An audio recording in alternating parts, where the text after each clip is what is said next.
Hello, everyone, and welcome to another episode of We Should Have Recorded That with Phil and Adam. Hey, Adam, how are you?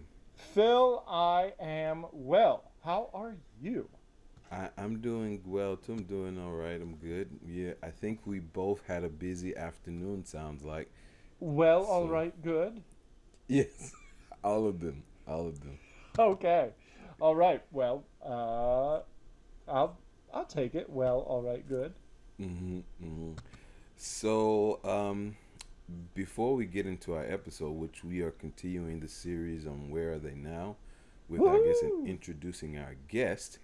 If you are enjoying the podcast, please share, like, and subscribe, and comment. Again, you can have your 15 seconds or 60 seconds of fame by recording a voice message and sending it to us. Adam, do you have any comments this week? No. No comments. Just I'm at the thought of someone getting their 60 seconds of fame from our podcast.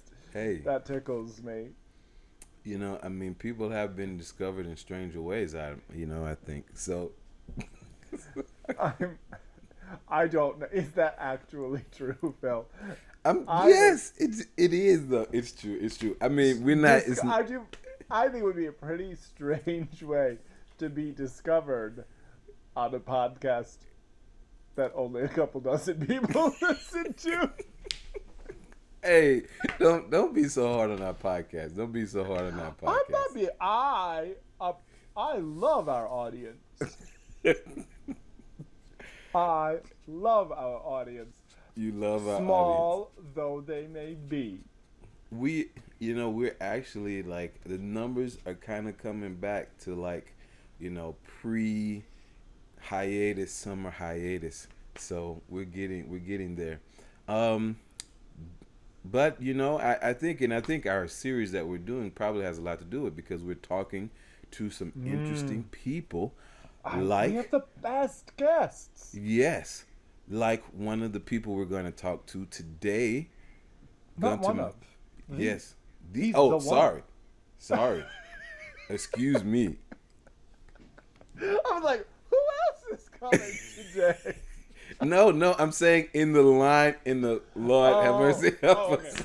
One of our many guests over the course of many weeks the series, right, is here today.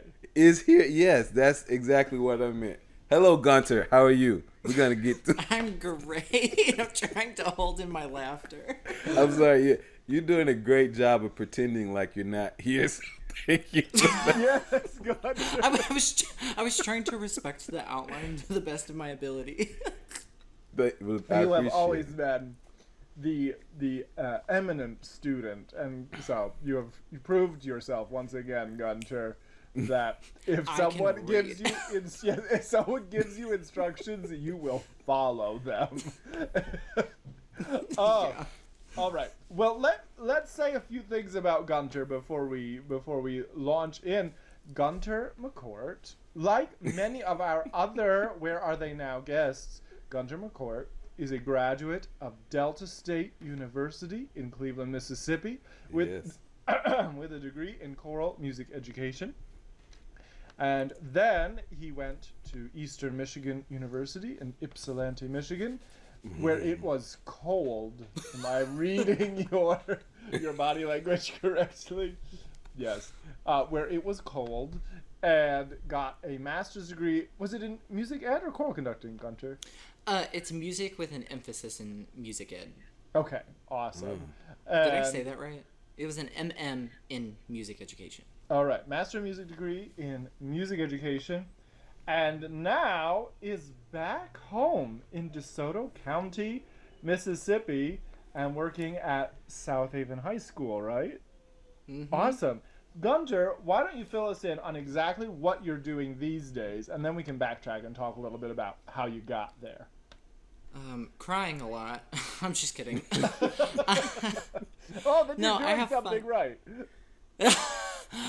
I am teaching choral music from 9 to 12 and I'm supposed to be working on getting the middle school program running again. So before too long, I will be teaching 6th through 12th and ripping more of my already gone hairline out.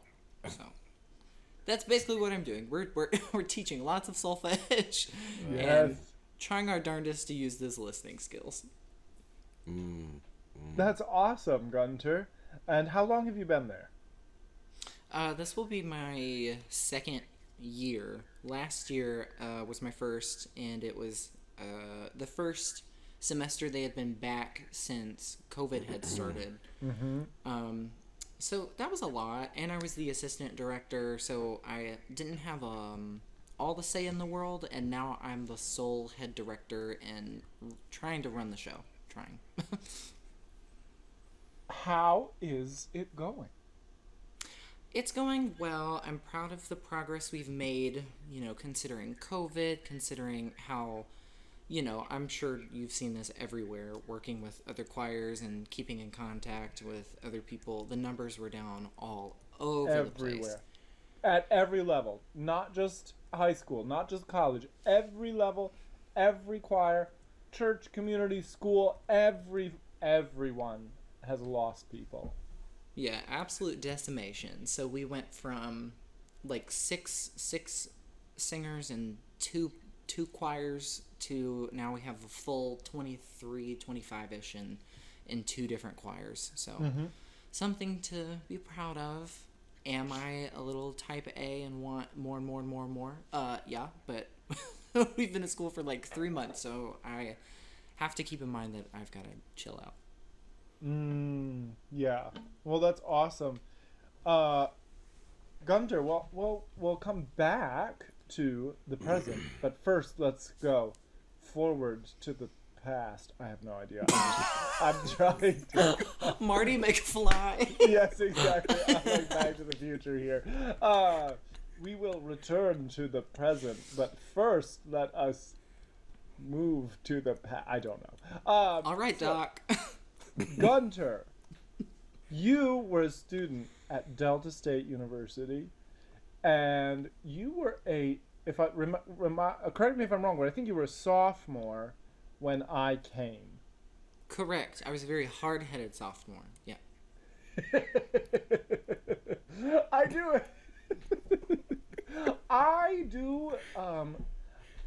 do remember.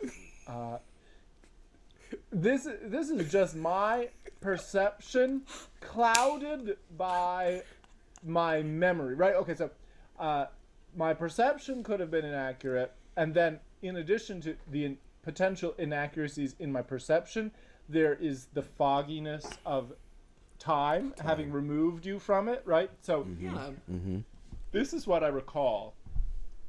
Call me out. Fix this if I'm wrong.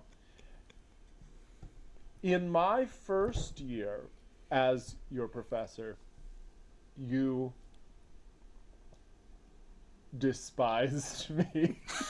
And then in the second year, there was this transformation where like you stopped despising me and actually kind of quickly became like an advocate. Am I remembering that correctly? Yeah, absolutely. Although I think despise is such a hard word, looking back on it now. No, I was an immature, hard-headed choral music student who was coming of age and had had his first year of undergrad and knew what he wanted and didn't want to sing all that old dead white guy music. I wanted to sing living white guy music, apparently. So Handel's Messiah was not it until I did it. I wouldn't say I despised. I would definitely say that I did not see the plan. And I remember I always did what I was told, like you mentioned. But I would definitely be the one after class to be like, God, I can't believe he made us do that. Ugh, singing so high. Who does he think I am? Gunter, the tenor? Ugh. And then, we end up being able to do everything that you planned in the first place, which was the whole point. It's like trust the educator at some point. So I remember there being this one time at a rehearsal because you started to feel that there was a lot of tension from the returners, and that you had like half the choir with the plan and half the choir not. Mm-hmm. And I remember you saying at some point, you have to get on the train because it's the only train here, and we're going places, and you're gonna get left behind. That's the only option. So trust me, trust my process. Get on the train and go with it. And I don't know what it was between the summer of sophomore year into junior year, but I think it was, I don't know, a little bit of removal, some perspective, and like, oh, we're doing amazing music. This is the most people I've seen at a choir concert in probably my entire life. Okay, he knows what he's doing. I want to be like that. Yeah, and then junior year, it was the exact opposite. I had like seen the light. I remember. And now I tell my kids when they start to push back against me, I know what I'm doing. Get on the train because it's leaving the station. I used that the week before we left for Thanksgiving. Yes.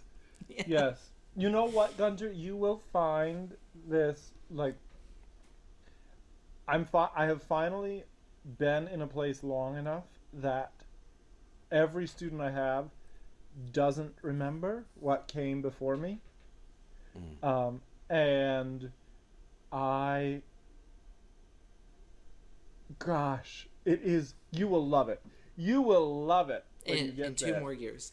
2 more years, yes, because there's just, right, like, this is not saying anything bad about what comes before you, right? Like, I had amazing people before me at Delta State. It's just that every teacher is different. Every teacher is going to have different process and different priorities. And it is really nice having faced that same resistance that you're talking about in my first few years here. Now that no one really remembers what came before, I just don't need to say anything about the train. It's like they, or any some such thing, right? There's no like, come on now, we can do this. We're all in this together. It's like, you either do this or you quit. Like, there's no other option.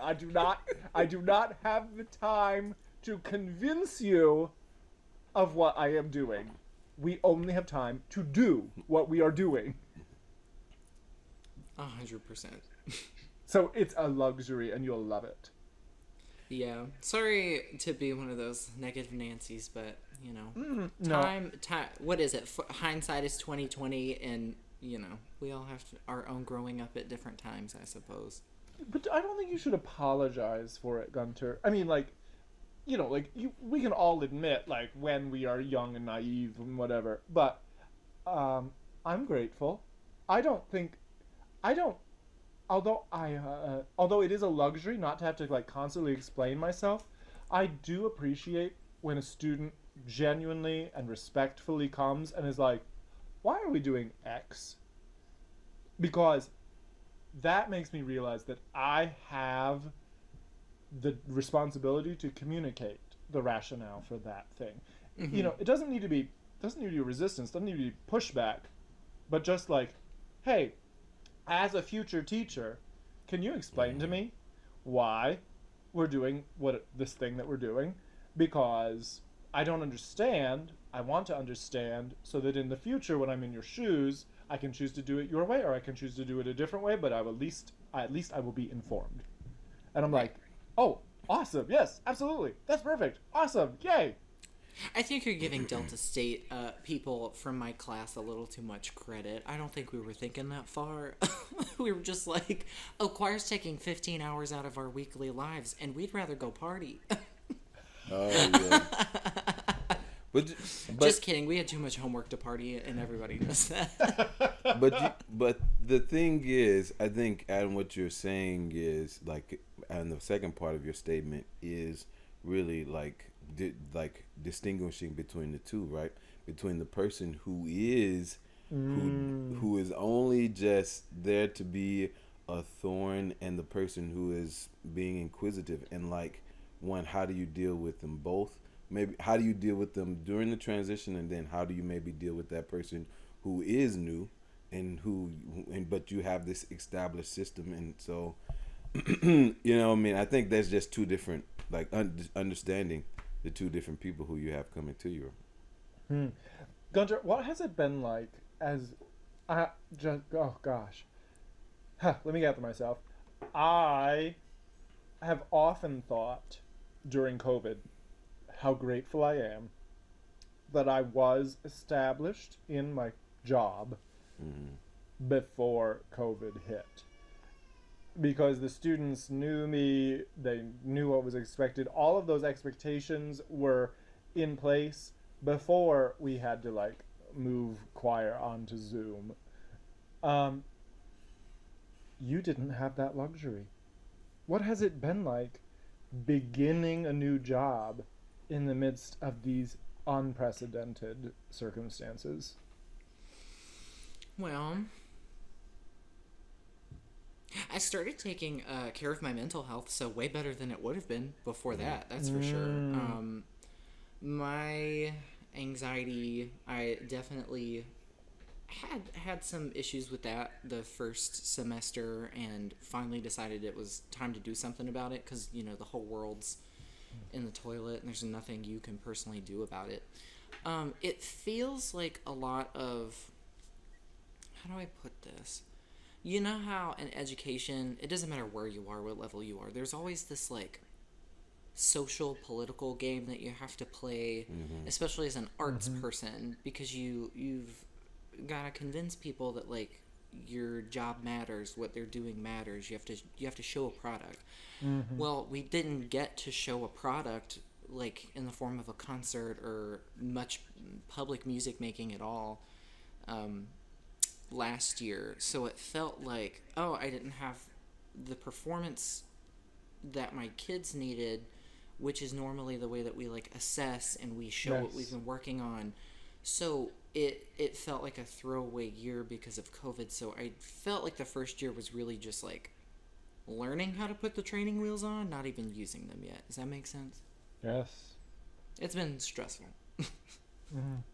Are you, I can only imagine how stressful it must have been. I know that you're being successful, though. I know. Trying my best. I just know, beyond the shadow of a doubt,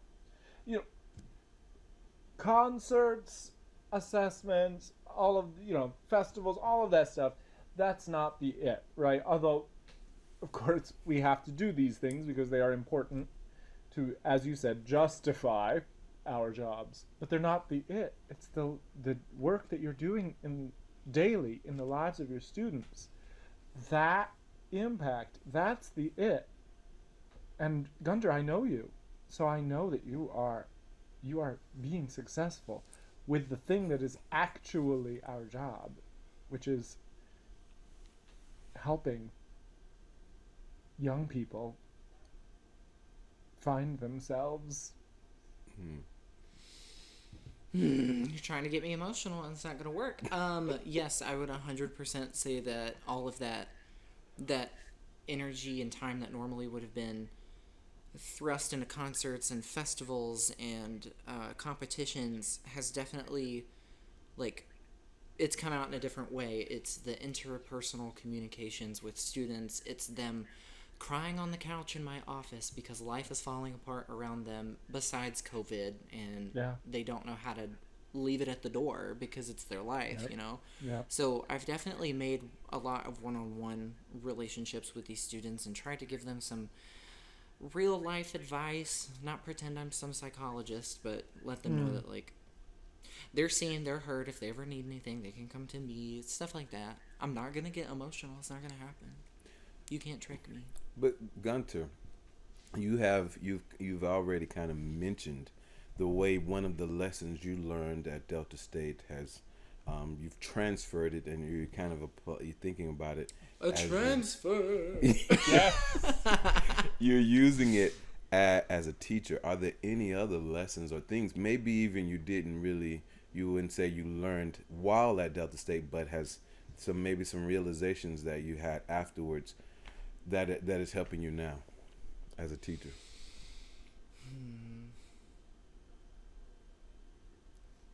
That's a really good question. I could go so esoteric or I could go so concrete. I think How I would about say... both? Yes. Okay. Well, one that's coming to mind that's very concrete is I freaking hated the Gordon Takadimi syllabic rhythm learning. It wasn't until a friend of ours, Adam, who used to teach Middle Mississippi. I don't know if I can like throw names out here. Is it fine? Anyway, I think if you're not insulting someone, you should No. You should definitely Great. praise them. If we're the wonderful celebrating, Amy Lee. Yes. I was talking to her one time about Takadimi and how it just didn't make sense to me. I was like, I don't get the breakdowns. It feels like people are just coming up with gibberish, and I'm rote orally trying to memorize things in rehearsal. And then she showed it in that little quadrant where it's like each block is, and then going up from there. And it was basically like a rhythm tree, but for Takadimi. And I was like, oh, that makes so much more sense. Now it's the only thing I use for complicated rhythms. My kids, who were out of practice for an entire year, learned some very complicated rhythms on a Portuguese-Brazilian piece in like 4 parts in like one sit-down rehearsal. They learned basically all of the rhythms in it because of Takadimi. So there's one thing that I did not realize would be like such a good concrete tool that I struggled with and didn't see the value in, and then ended up using it as a teacher and was like, oh, so everything I thought I knew was wrong. Great. And then the more the more esoteric one is like, yeah, at Delta State, and this is not a knock at Delta State at all. I loved it, especially the further in the future I get from Delta State, the more I miss it and the more I want to go back. It's so weird. I did not learn all of the hats I would be wearing as a teacher. I told myself that when I was in, those education courses and whatnot, I was going to be the teacher. I wasn't going to be the counselor and the nanny and the babysitter and the doctor and emergency responder and the secretary. I did not realize secretarying. It is 75% of my job is organizing, responding to emails, printing, making sure I have pieces of paper printed for class. It is. I'm teaching high school, and I love them dearly, but it is a lot like teaching elementary school. Like even kids who you think should know that they should just do X, Y, and Z. It's just not. It's not a thing for even 9 through 12. It's. This sounds so rude, but honestly, it's just like the expectation that I have. I think is something I'm working on because I'm so used to dealing with college level choirs. Like it's college and professional choirs that I've been singing in since 2014, 2015. Right. So that's like 6-ish, almost 7-ish years of just like working with like basically professionals and adults. Going back to high school, I was like, wow, I forgot how much they need like everything. And that's one thing that's that I don't think education in any school will teach you. That's just like thrown into the deep end, figure it out. Yes. Woo! Those are some good lessons. Both the concrete and the esoteric. Yes. I think I definitely agree with you on the mini hats role, because like at my school, I mean, I'm at a very small school and I am teaching elementary. And so like I have the little technical knowledge that I have has really helped me out. I don't need someone else to record the little things we do. I don't need someone to turn on the mics or turn on the sound system for us. So like that stuff helps. And I mean how you talked about kind of dealing with your mental health, but could you elaborate more on how you're kind of helping your students and maybe even how you're helping yourself? What is it? The thing that RuPaul says, if you can't love yourself, how in the hell are you going to love somebody else? I realized pretty quickly into teaching that, like, if I didn't do something to handle my anxiety and handle, like, the worrying and all of that, I was often finding myself, like, not at work. I was not with my students. I was not, like, mentally there. I was going about and answering the emails and doing what I was supposed to. So I'm a teacher. I have looked into therapy. I'm going to keep looking into it, but it seems a little too expensive right now for my budget. Mm-hmm. So I talked to my PCP, and she gave me a small dose of a medication to kind of help alleviate a lot of that worry, and it has helped tremendously. And I found that after I took care of me, I was able to start caring more about my students. I wasn't, like, having to shut people out and worry about my own issues, which is such a real thing. It sounds like when someone says it to me now, it feels like such an excuse to not care about other people, but I was in it, and I can remember, like, I didn't care what anybody's problems were, even if it was my job to care about what their problems were. As long as they were fed and they were safe and they were in class and not hurting anybody, that's all that mattered. I didn't have the time to worry about them as individuals because I was so concerned with me. But now that all of that is taken care of, and I'm kind of embracing that, like, that aspect of my mental health, and that there's, like, the stuff that I can take care of, I'm now able to have my office open to students. I give them about 10-ish minutes at the beginning of class, and there's always a line of kids that need this signed, they need this letter written, they need this music copied because they lost their binder, and they need me to fill out this receipt because 3 months later they brought their choir fee. Like, and then there's two kids, behind them that are, like, straight up crying down their face. Their makeup is ruined, and they're, like, going through it, and it's, like, completely valid. So my office, I'm lucky as a music educator, in that we have separate rooms where we can have sectionals. We have the music library, and I can also have an office. And I got a couch in there, and I have, like, string lights, like I have behind me, hanging, and I like to turn the lights off and have it be, like, this peaceful, calm. I have an essential oil diffuser, and anytime they're, like, going through it, or anytime I'm going through it, because I'm human, sometimes it happens, I recognize them when we're in rehearsal. And I have student leaders that I'll point to and say, all right, can you work on this measure with them right here, blah, blah, blah, blah, blah. And then I take the student to the side if they're having a breakdown. And then we just sit there and we talk about it. And I let them kind of just, like, heave and haw and let it out.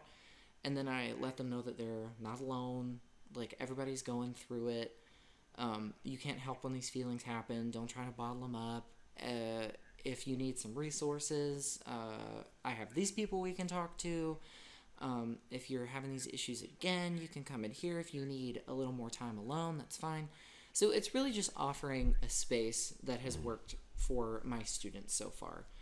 Literally just giving them the space and the time to talk about whatever they need to, and that typically lets them release most of that, and then they can be productive again.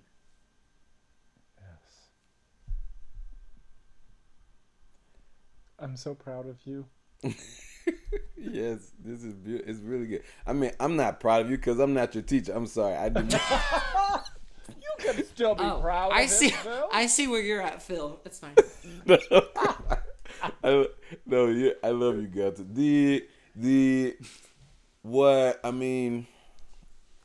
Yeah, I'm sorry. Like, as we were talking, like, I'm reflecting on my own self, right? I'm thinking about, and sometimes I have to be like, just shut up and listen. Just stop talking and just listen. But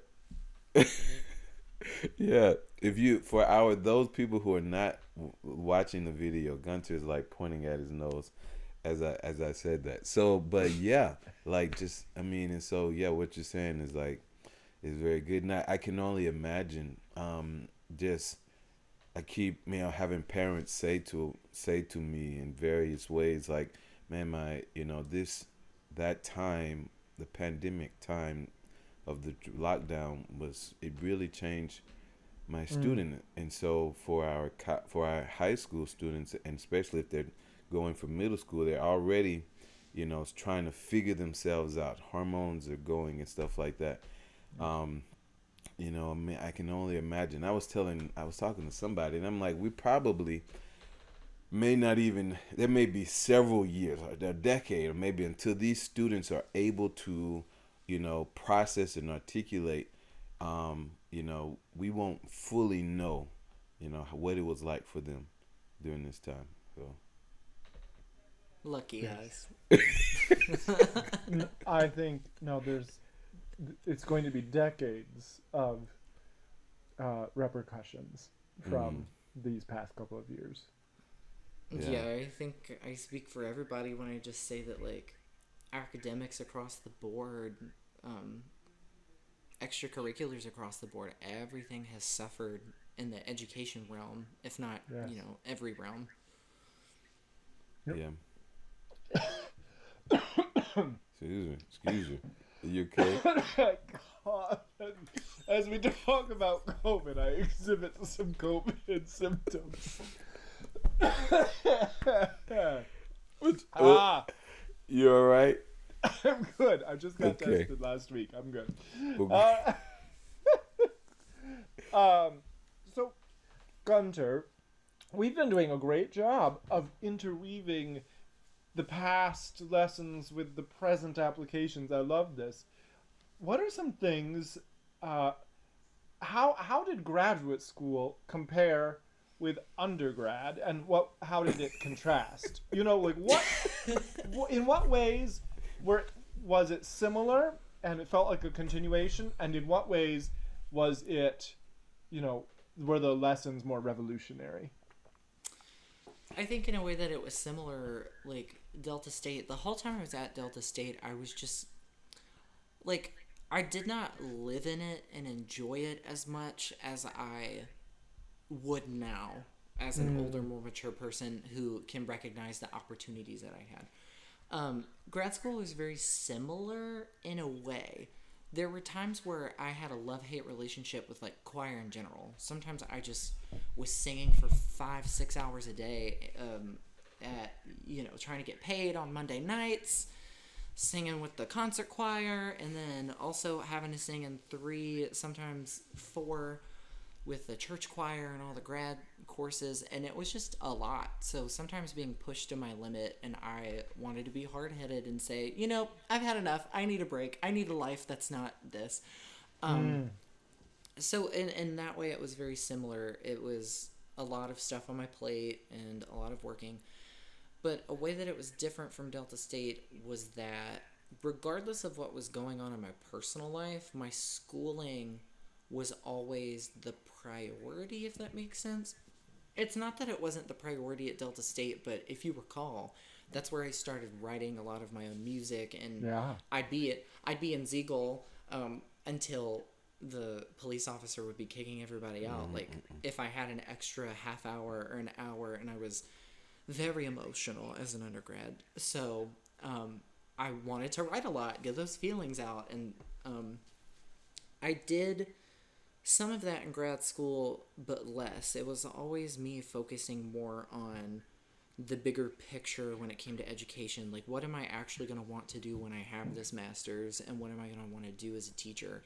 So my education courses specifically, I really, really liked, like educational psychology and curriculum and assessment. And I'm literally using one of those books to prop up my my iPad right now.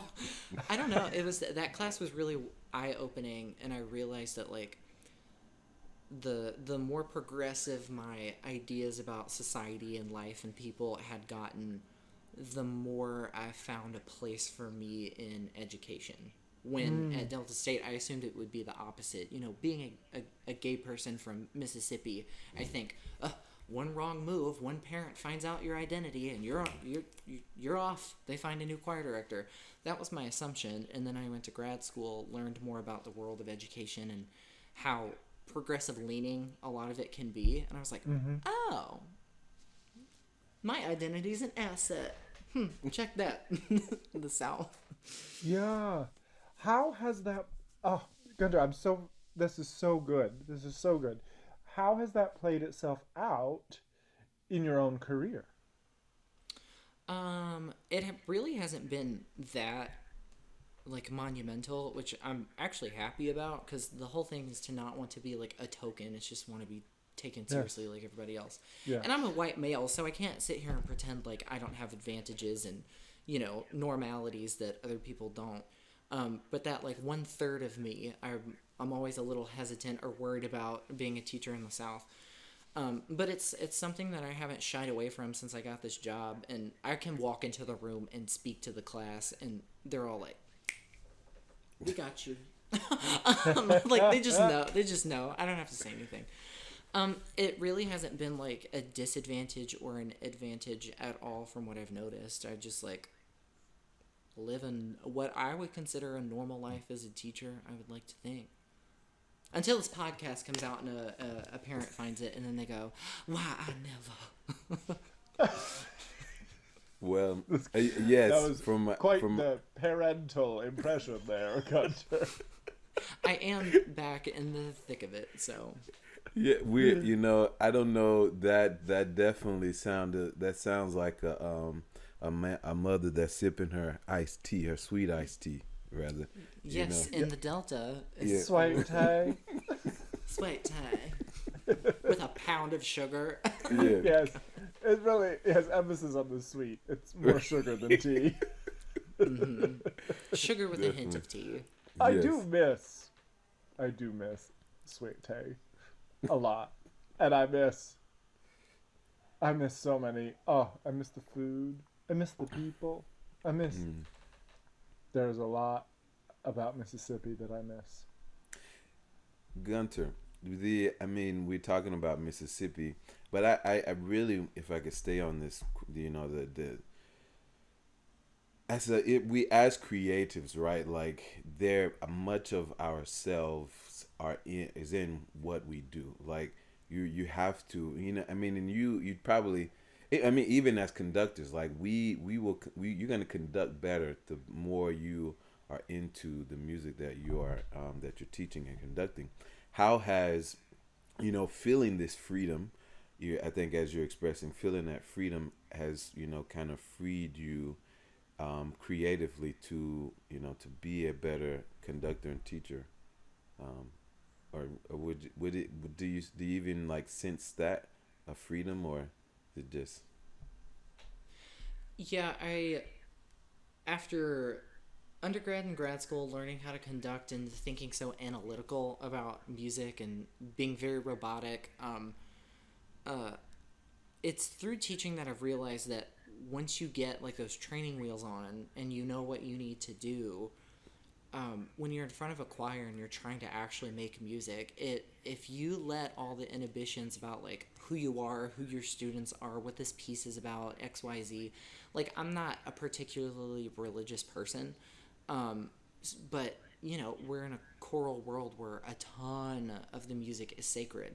Mm-hmm. It's not something that I'm immediately going to latch onto at like a face value, but I can still let all those inhibitions and those maybe the disconnects and the identity and all that kind of like melts away, and I just let myself be in the music. So as a conductor, if I'm conducting a piece that I don't necessarily relate to, like Silent Night, we've heard it a bajillion times, I'm teaching it to my kids, we're singing it English, German, and you know, when we're singing it in the German, I forget what most of the words mean because I'm worried about the meter and making sure they're in time and in tune.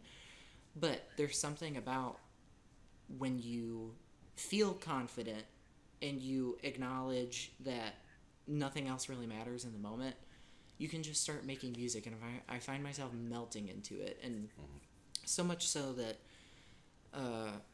like right before the break, I had my kids sing it, and I turned the lights off, and I literally steal everything from you, Adam. When we I really do. You and Doc J, I've stolen so much from you, and I know that's the whole point. So Yes, exactly. Ashamed. I was like going to say, there was everything you stole from me. You then proceeded to see that I stole from Doc J. So 100%, all the warm ups and everything. So I had my kids. I turned the lights off in the room because they were acting like robots. They were singing mostly in tune and singing in the time, and they were getting their German diction all prim and proper, and we were fixing our clouts because they kept doing them wrong. And I was like, enough. This is enough detail. Guys, shut your eyes. Hold hands if you want to. We're getting in a big old circle. This is a song we've heard a bajillion times, so it's so easy for us to go and rote and on autopilot. That's what I say all the time when I feel like they're not with it. Shut the lights off, made them close their eyes, and they just felt the tempo, and they sang together, and they sang it in rounds and whatnot. And it just went to show that, like, when you let everything else, all the distractions, all the identity, all of the things that are worrying you as a singer, as the conductor, and you just melt into the music, then that's really what makes the best music every single time. Yes. Yes. It's a great point. Yes. Oh, it's a really great point. Did that even answer the original question? No. Yeah. No. I mean, I think my question changed as I was asking it, but you really, I think you spoke to it. I mean, like, but that's why music can be such a unifier, right? Because, there's something that we all share. It's something that speaks, even as it speaks to us all differently. It is something. It's this shared. It's the way we create community. Yes. So you really answered the question. I want to acknowledge that we are pretty late in this episode, but before we go, and you mentioned this already, and I want to go back to it, that you are a artist. You're not just a conductor, an artist in that way, and a teacher, but you write music. Like you are.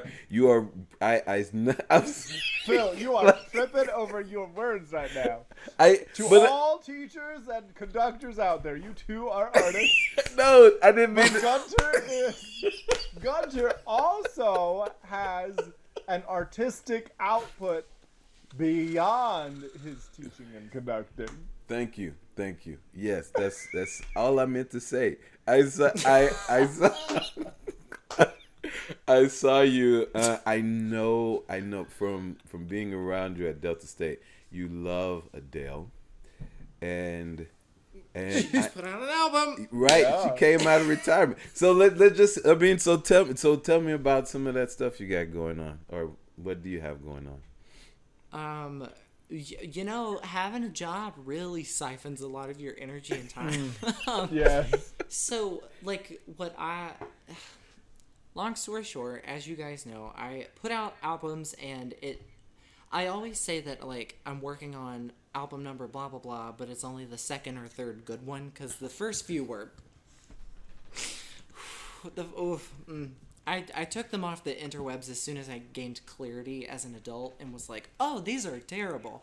And then took all the old ones down from the undergraduate times.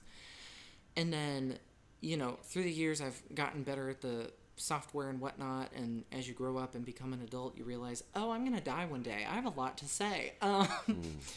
The last album that I put out was called Ghosts. And, as Dr. Potter knows, I have the... Adam, sorry. Yep. It takes getting used to. I'm so trained. Half my world is like classical choral music oriented, right? That's what I got 2 degrees in, so I better like it, appreciate it, be good at it, I would hope. And then the other half of my world is I love pop and alternative pop music, not just for like the hooks, but for like the subversive like undertones of like political commentary and identity and all that kind of stuff, wrapped up in a bow that looks real pretty and makes people want to listen to it. So I spend some of my free time songwriting and being more on that pop influenced side. And the last album was called Ghosts. It came out during the pandemic. I finished writing it during the pandemic. And I write it all and produce it all myself, and you can tell that I produce it all myself. But you know what? We save a pretty penny figuring out how GarageBand and Logic work, right? So that one came out July 2020, and I've been working on the next album / 2 albums. They're not anywhere near done, and I don't know when they'll see the light of day. Normally, I'm good at putting out one a year. And the more I put out music, the more I feel personally that I get better at it, and it starts to sound more cohesive and sounds a little more polished. So I'm really proud of the last one. Ghosts was like a pinnacle of my music making so far in life, and it was about a breakup and the COVID happening and ending grad school and having to like come into like full-fledged adult world, like actually having gainful employment, having to figure all that stuff out. And looking back on the past and kind of noting that it happened, acknowledging the things that I can fix going forward in my life, and then putting a shut to it. I've been working on music since then, and I have no idea when it will be out. I've hit a lot of roadblocks when it comes to musical creativity, because working, as you know, takes a lot of... Yes. It takes a lot of energy from you. Like, I don't have the energy to come home and, like, record and write music. I just don't sometimes. I hear you. Oh, gosh, yeah. But, dear audience, you heard it here. You need to go stream Ghosts. Yes, or buy it, because Spotify does not give us a whole lot of money. Right, or buy it, even better. Okay. It's like 0.00024 cents per stream or whatever. Yeah. I mean, or a tenth of a penny. Sad. Yeah, no, not even. It's bad. It's not even a cent. It's like a tenth of a penny sometimes. But and what I was trying so hard not to laugh at the beginning of the podcast intro when you were like our 24 or dozens of listeners. I was like, y'all should see my Spotify numbers. it's like constantly at 12, and when I put out something new, it'll jump up for a little while, and then it's back to 12. That's and okay. My current partner will like check the Spotify like global listings, because he has like access to my accounts and stuff. Doesn't do anything with it, just likes to be my number one fan. And we'll check it. I haven't seen my Spotify analytics in a year, and he'll go on and check and be like, oh, you have a new listener in Russia. And I'm like, oh, cool. Can they buy it? Yes. Well, Such is Phil the and life I of a know musician. about... Yes, we know about small audiences. But We do. I'm sure, Gunter, that just like us, you cherish your small audience. I do, and every time someone comments something on YouTube or like shares it or something, there's always a response from me. I'm very appreciative because, Awesome. Gunter, is there any other wisdom, before we move into final segments, any other wisdom that you would like to share on our platform? Oh, God. If there's one thing I've learned about being a teacher and being a music student... someone's trying to call me, and I don't know who you are. Decline. Goodbye. Okay. Am I still here? You are You're back. still You're here. back. Okay, good. Okay. Yeah, if there's one thing I've learned as a student and as a teacher, it's just go with the flow. Go with the flow. Easier said than done, I know. And it's an easily forgotten little mantra. Just go with the flow. The world always works itself out. It will literally always work itself out. You will work yourself out if you just go with the flow. Yes. Just go with the flow. Flexibility, comfort with ambiguity, all of these things that did not come naturally to me either. But now I just need my students to be better at it than I was. Same. Yes. Awesome. Gunter, it is so good to have you on. As you may know, we typically end our episodes with 2 recurring segments. One is current events, and the other is what did we learn this week? Are you game to play along? Of course, why not? Awesome. Phil, why don't you lead us off this week with your current event? Okay, my current event is kind of twofold. We've just kind of concluded the 2 trials in Georgia, and the Rittenhouse case in I think Wisconsin. Wisconsin, And yeah. you know, just kind of thinking about, we have two different verdicts, and I remember like listening to the news talk about the case in Georgia, and somebody was asked like, should we be celebrating this? And the guy was like, no, we should be like breathing a sigh of relief that that the right verdict came down. And I just remember going back and watching the videos, and it just turned you my excuse stomach. me? Someone's at my door. Okay, go ahead. Perfect timing. it just turned my stomach, and it's so.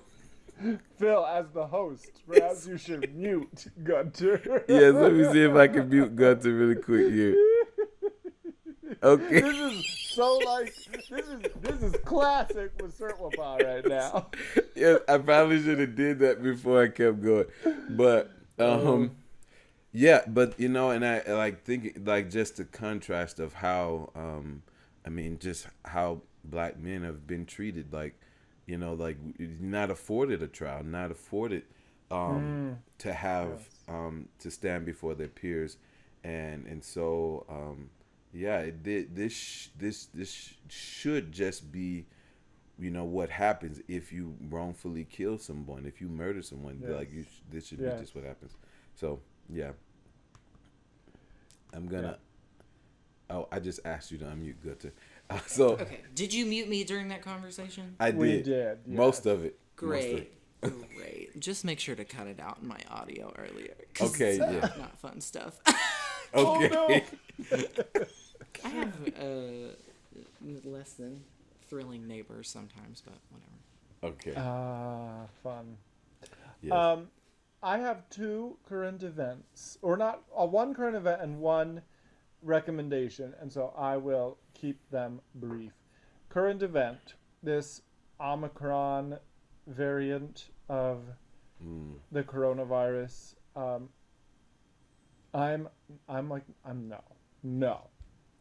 Omicron, stay the bleep away, because I cannot.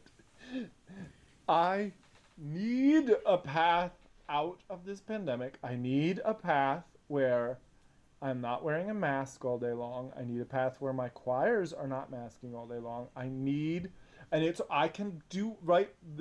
I tell my students this frequently, that human beings can withstand horrible, horrible things, far worse than like pandemic restrictions, right? Like, I'm not trying to dramatize pandemic restrictions, but we can withstand horrible things as long as there's an expiration date on them.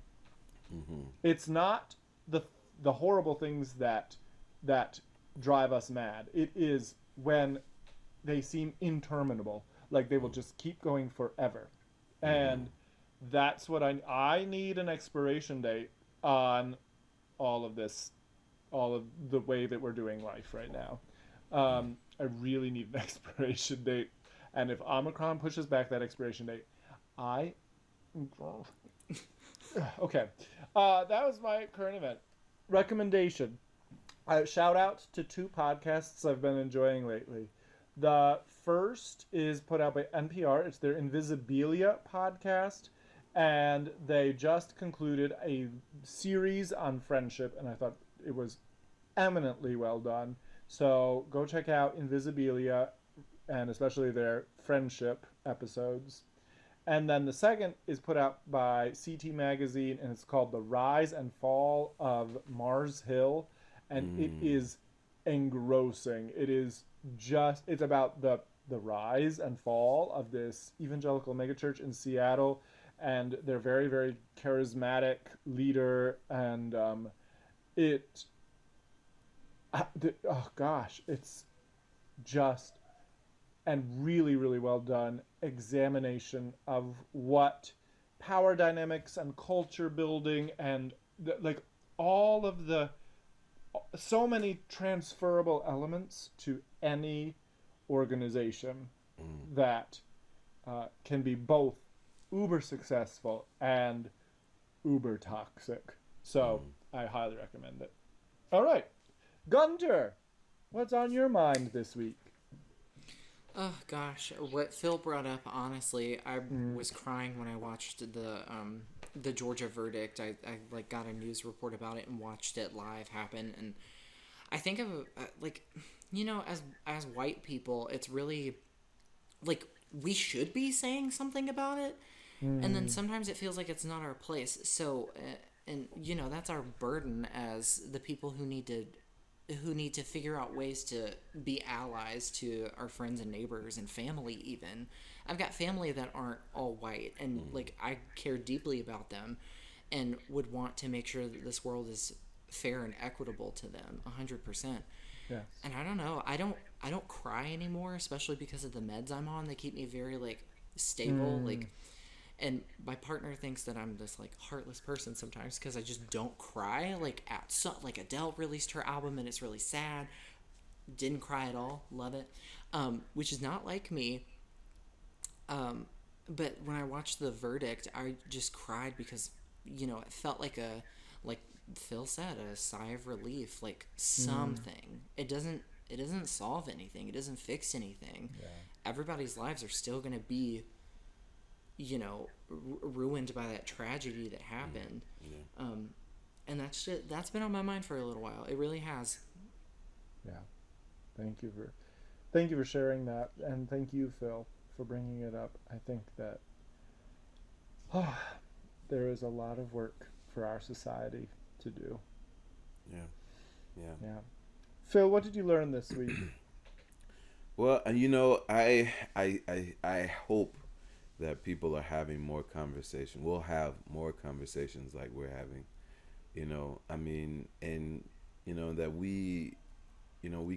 that we can have these conversations, and maybe even, if there are things that people really disagree about, they're able to, respectfully talk about them, because I think that's one of the biggest things we're missing right now. We're not able to talk about these things. And so I just want to say that before I say what I learned.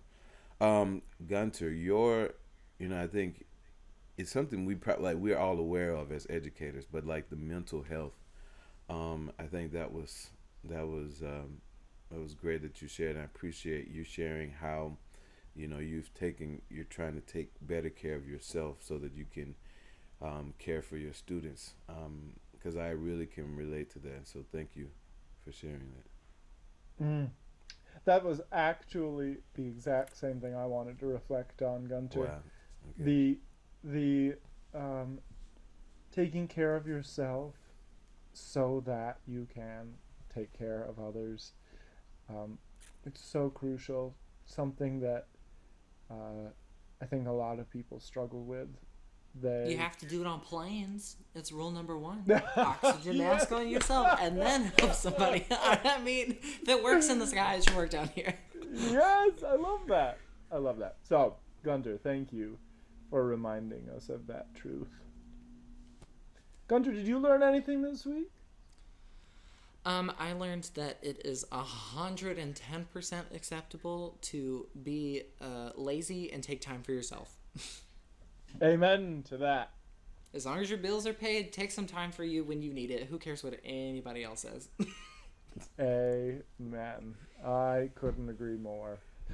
Yeah. Awesome. Well, Phil, is there anything else for the good of the order? No, I just want to thank Gunter for coming on again, and hopefully we can have you on again, maybe to talk about one of your albums. And That'd be a 5-minute conversation about, we broke my heart and I just sat at a piano for a long time. No, yeah, I mean, that's about it. The art, anyway, I would love for you to come back, and I'm gonna keep saying this, but hopefully we can have a reunion and get everybody in the same room, so that would be lovely. We tried to do an Ad 9 reunion a few months ago. Chandler and Basha were super down to do it, but we couldn't make the logistics work and blah, blah, blah. But yeah, the idea of reunion, that has been permeating, I think, a lot of Delta State alum, a lot of musicians, period, lately. So that would be nice. All right, Phil, we'll have to get to work. Yes, we had to figure it out. Thanks for having me so much. You guys are so welcoming, and it's so good to see and talk to both of you. It's been literally too long. I agree. Too long. I agree. But thank you, Gunter. Awesome to see you and hear from you and hear about the amazing work you're doing. Well, thank you. All right. Well, then, I will say bye for now. Adios. Bye.